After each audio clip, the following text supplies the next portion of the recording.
Jadi kejadian ini sekitar tahun 2020 pas masih pandemi COVID-19. Ada 3 remaja dari Jakarta, kita sebut aja namanya Riko, Bintang, sama Bima. Oh, cowok semua nih? Cowok semua. Oke. Mereka itu umurnya sekitar 20-23 tahun. Nah, mereka mau pergi sehari aja, pulang pergi keluar kota, tapi gak mau jauh-jauh. Karena waktu itu lagi ribet juga kan, lagi pandemi, dan kalau bisa yang deket-deket aja. Karena ke Bandung kan juga udah bosen. Akhirnya Bintang nyaranin buat ke Anyer aja main di pantai. Mereka bertiga mutusin untuk ke salah satu pantai di Anyer yang sepi dan view-nya lumayan bagus untuk sunsetan atau nyantai di sana. Perjalanan ke sana sekitar 3 jam dari Jakarta. Nah, karena mereka nggak pernah ke situ, sekitar jam 3 sore di daerah Cikoneng, Google Maps tuh nunjukin untuk kayak masuk ke gerbang gede gitu. Tapi isinya kayak komplek tapi terbengkalai. Nah, karena gerbangnya juga nggak dikunci, akhirnya mereka bertiga masuk ke sana. Karena Bintang yang megang Google Maps, akhirnya Riko nanya, "Lo yakin Tang lewat sini buat ke pantainya?" Terus Bintang tuh yakin banget, dia bilang, "Ini dikit lagi sampai kalau lewat sini." Akhirnya mereka masuklah lewatin gerbang itu. Pas mereka masuk, ternyata itu tuh villa semua isinya, jadi bukan komplek perumahan. Akhirnya mereka terus ngikutin jalan sesuai mapsnya. Tapi Bima di situ bilang, "Kok perasaan gue nggak enak ya kita kesini? Nggak mau cari pantai yang lebih ramai aja." Tapi si Bintang tuh kok aja mau ke pantai ini karena alasan sepi dan katanya tuh bagus. Jadi kondisinya tuh Moebi, kanan kiri tuh villa, dan rumput-rumputnya tuh kayak udah panjang semua, kayak nggak keurus. Enak, berarti ini mereka lagi di semacam villa-villa gitu yang mana setelah ngelewatin villa ini mereka sampai ke pantainya? Iya bener. Oke. Terus. Nah, pas lagi jalan pelan-pelan sambil ngeliat kanan kiri, Riko yang lagi nyetir tuh ngeliat dari spion kanannya dia ada nenek-nenek pakai kebaya merah lagi jalan sendirian. Berarti posisinya di belakang mobil dia itu kan nenek-neneknya. Tapi sama Riko tuh nggak terlalu dipikirin karena ya mungkin nenek-nenek ini tuh mau ke arah pantai juga. Nah, pas Riko lanjut jalan ke depan, terus dia mau belok ke kanan, otomatis dia lihat spion kanannya kan. Nah, pas dia lihat, nenek-nenek yang tadi jalan di belakang mobilnya itu tiba-tiba kelihatan di spionnya lagi duduk di belakang mobil luarnya. Jadi karena mobil Riko ini sedan, Moy, ada space kan kayak bagasi gitu. Nah, nenek-neneknya tuh duduk di situ sambil senyum-senyum lihat kanan kiri. Kebayang nggak? Jadi di atas bagasinya sedan gitu? Iya. Wow. Nah, itu tuh Riko kaget banget sampai banting setir ke kiri. Tapi nenek-nenek itu bener-bener masih duduk nempel aja di atas bagasi mobilnya. Wow. Akhirnya Riko bilang ke Bintang sama Bima untuk lihat ke belakang mobilnya dia dan ngasih tahu kalau ada nenek-nenek yang duduk di belakang mobilnya. Bima sama Bintang di situ langsung ngeliat ke belakang dan bilang ke Riko, "Hah, gila lo ya? Mana ada anjir, nggak ada apa-apa. Lo jangan nakut-nakutin gitu dong kok." Terus Riko kaget karena mereka tuh nggak bisa lihat apa-apa kan. Akhirnya Bintang bilang, "Udahlah, jangan macem-macem, kita kan mau ke pantai, jangan yang aneh-aneh lah bahasnya." Nah, akhirnya sekitar jam 4 sore mereka udah sampai nih di pantai itu. Di dekat pantai itu tuh ternyata ramai, Moebi. Kayak ada warung-warung, ada tempat makan seafood juga.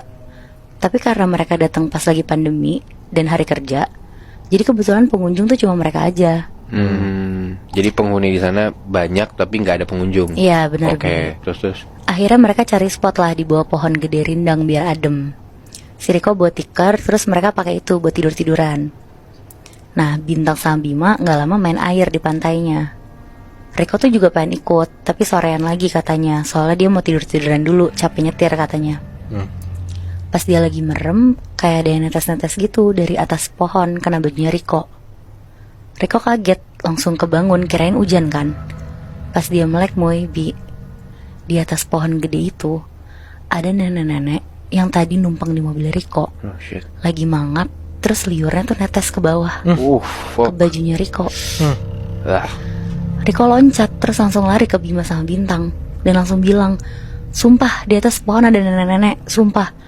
Mereka berdua langsung nyamperin tempat Riko itu kan. Dan pas dilihat tuh gak ada siapa-siapa, Moebi. Sama sekali. Mereka bener-bener cuma bilang ke Riko, "Lo mah cuma kecapean aja kali, jadi halu dari tadi." Terus Riko tuh bilang, "Lo lihat deh, ini baju gue tuh basah, bau lagi." Jadi bajunya Riko tuh kayak bau anjir kayak gitu loh. Dan emang bajunya Riko tuh kelihatan basah. Nah, habis itu dia langsung ganti baju dan pindah tempat duduk. Jadi udah gak duduk di situ lagi. Terus dia bilang ke Bima sama Bintang untuk pulang sebelum gelap, karena dia males ngeliat macam-macam sendirian lagi kan. Karena dia udah ketakutan dan teman-temannya masih main air, akhirnya si Riko nih melipir, duduk di warung yang ada di sana. Dia mikir mending dia di dekat warga lokal aja lah daripada dia sendirian kan nungguin teman-temannya. Nah kebetulan yang jaga warung ini tuh kakek-kakek dan ada cucunya anak kecil kayak masih sekitar umur 9 tahunan lah. Di situ Riko ditanya-tanya datang dari mana dan tahu pantai ini tuh dari mana. Terus pas udah ngobrol lumayan lama, akhirnya Riko cerita ke kakek ini. Dari tadi pas OTW sini tuh dia ditumpangin sama sosok nenek-nenek. Dan pas dia lagi tiduran di bawah pohon gede itu, nenek-neneknya tuh ada lagi di atas pohon. Pokoknya dia ngerasa diikutin terus sama nenek ini. Anak kecil si cucunya ini ngedengernya tuh ketawa-tawa ke kakeknya. Riko bingung dong, kan soalnya dia cerita juga serius kan, nggak ada maksud bercanda. Iya, maksudnya serem gitu. Iya, tapi kenapa diketawain kan? Nah karena dia diketawain kayak gitu, akhirnya si Riko tuh jadi males dan jadi diem aja bengong sambil ngeliat ke arah pantai. Nah gak lama, dari arah samping kanan Riko datang nenek-nenek yang tadi dia lihat ke arah warung yang didudukin Riko. Jadi Riko kayak duduk di kursi kayu gitu yang ada mejanya juga di depan warung itu. Nah kebetulan si nenek ini tuh juga duduk di sebelah Riko. Sebelah banget. Sebelah banget Moy. Anjir.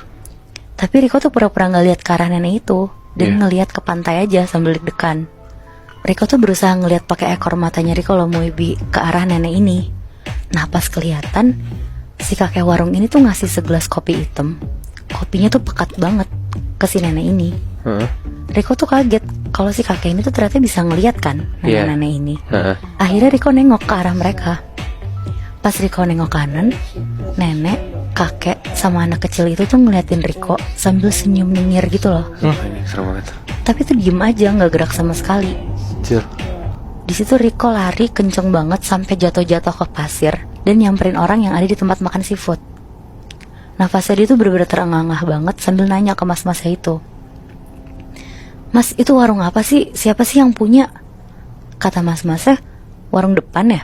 Kosong mas, gak ada yang jual, pulang kampung orangnya. Terus, itu siapa? Kakek-kakek, anak kecil sama nenek-nenek. Nah, mas-mas seafood itu kaget terus bilang, wah itu mah emang sering berkeliaran di sini mas. Apalagi kalau ada orang-orang baru, mereka pasti seneng banget mas. Jadi tuh orang sana pun tuh gak tahu sosok itu tuh siapa. Tapi pernah beredar kabarnya.